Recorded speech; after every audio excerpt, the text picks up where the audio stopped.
the plain truth about the attack on the 23rd on the 5 villages that were attacked on Saturday night. We make calls. Even the STF commander was fully informed. He did not send his men there. What he told us was his men are already there. When I went there, I saw about 4 civil defense, 4 mopols. There was no any military man on ground of the truth. And all of these 8 people are of the same religion. They are all Christians. And if you see the way they suffered, my brother, you will pity for them. In every attack, I get information 2-3 weeks before it happens. And immediately I get that, I try to alert the security personnel. To a point in time, I was blamed that I'm the one fueling the crisis or the attack. How do I know it? Sometimes they insisted I must tell them the name of my informant and where he's coming from. I said, no. And even the connivance between them and the government, they tell me. So when you put the message across, the government doesn't take it serious. And most especially this administration, the governor's aides doesn't even pick calls of anybody. Even yesterday night, I tried calling the governor on the attack going on Doroa. He didn't pick my call. So the missed call is there. He will not reply. Sometimes his PA will give you a message, noted, and it is gone. Even at the heat of the crisis. So you call the STF, their spokesman will tell you they are not aware, and it goes. And most especially, the attack is perpetrated by these military men. They aid them in carrying the attack. So we always give information before it happens. The CIB, they are everywhere and they bring information. But the most painful thing is that the people they are giving them this information are part of the attackers. And they will not even want the police commissioner to know about it. Neither. They will send it further for further investigation. They don't allow it to go. So they must remove those that are on those decks so that information will flow. So when we were on our way to go and recover these corpses, the corpses and the injured, the same STF commander, with the advice of Brigadier General M.A. Bello, told him that we should not pass through. And he was the one that called the defense headquarters, and the CDS told the STF commander, Major General Anthony, that he should not allow anybody to go and carry any corpse. He did. He delayed us for 2.5 hours. The police that was given to us to assist us with about 13 operational vehicles, that's Hilux, he couldn't allow us to pass. It's security versus security. So they had to turn back and go back to their base in Barikin Ladi. So from there, I insisted I must go, because I can't allow my people to just die like that without any burial. So I forced myself in with some few people with me, and we entered. Immediately we were approaching the villages. We started seeing the Fulanis grazing on the farm that is already being wheat and then planted. They were grazing on the farmland. We have the videotapes and everything. Then about 5 or 3 meters away, we started seeing some decomposed corpses in the bush along the roads. That was when we started piling these dead bodies.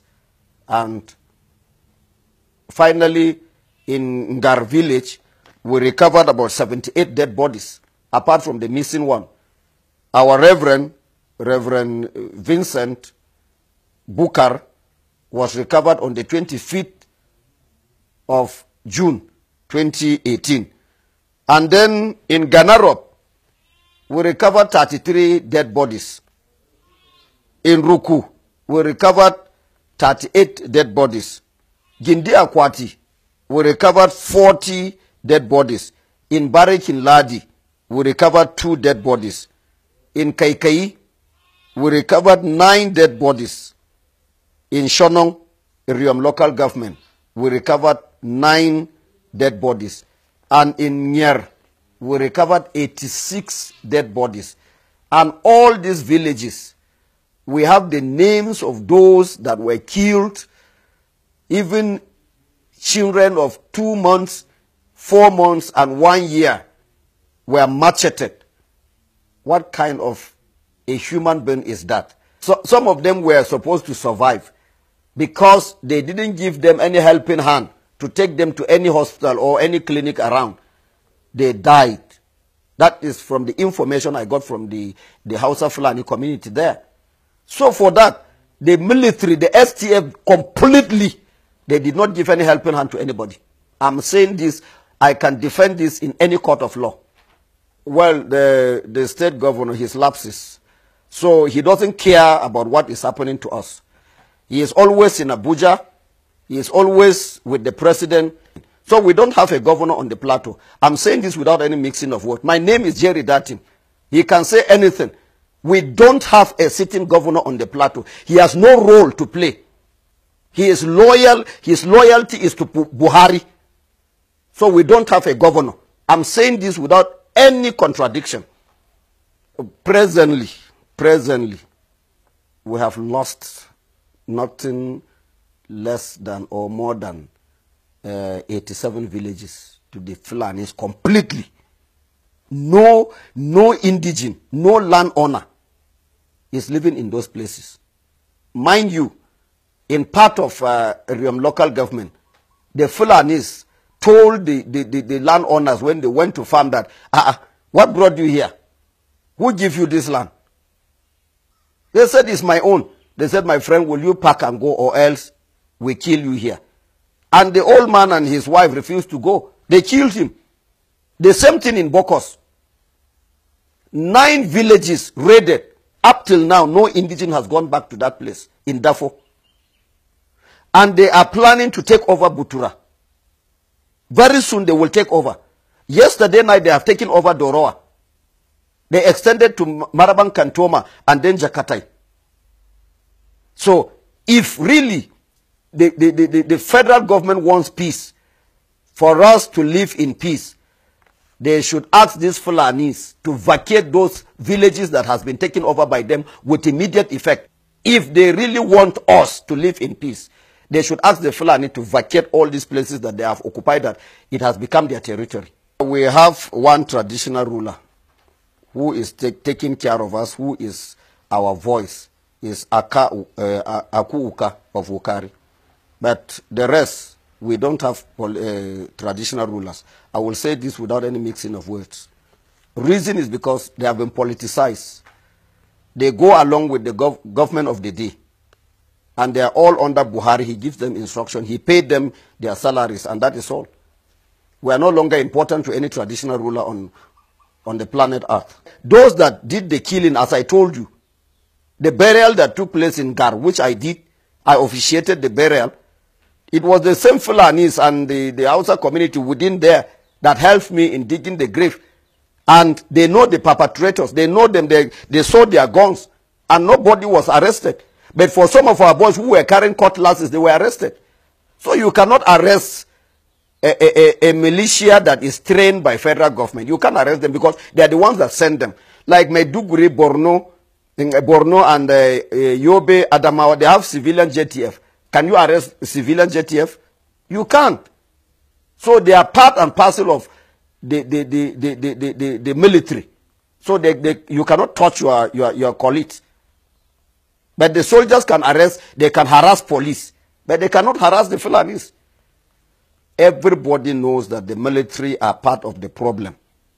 If they remove security, if they remove the STF or JTF, wherever they are today in this country, we will live in peace.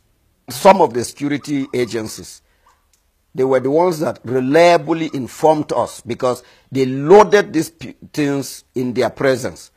And these uniforms are already in Plateau. And they are with the Fulanis. I will tell you that Brigadier General Bello was the one that went to distribute this uniform. He used his military hillocks to disburse these uniforms in those villages that were attacked on Saturday and Sunday, and that of yesterday night, Monday night. So General Bello is fully aware. If he can be arrested and then questioned, he will tell them where he kept the uniform and how he distributed them. Whenever they come, any commander that come here, he is coming to make his billions and go away. The Fulanis are giving them cows. I remember what do you call it? My contact with T.C. Ude, General T.C. Ude. He detained me for 5 weeks. He collected cows from the Fulanis. The day he moved the cows from Plateau to his village, that was the day I made my call, and he was retired. Voluntarily, by force. The same thing all of them are doing. They will tell you they are Christians. General Anthony is speaking with the Sultan. He takes directive from Sultan direct. Because Bello is here on a mission. What kind of a country is that? People, the whole world have spoken about the combination of the army chiefs. But Buhari is not giving us consent. So he is here to actualize Islamization of Nigeria. But let me tell you, whosoever is listening to me, there will be no 2019 in Nigeria. I'm not prophesying. There will be no 2019 in Nigeria.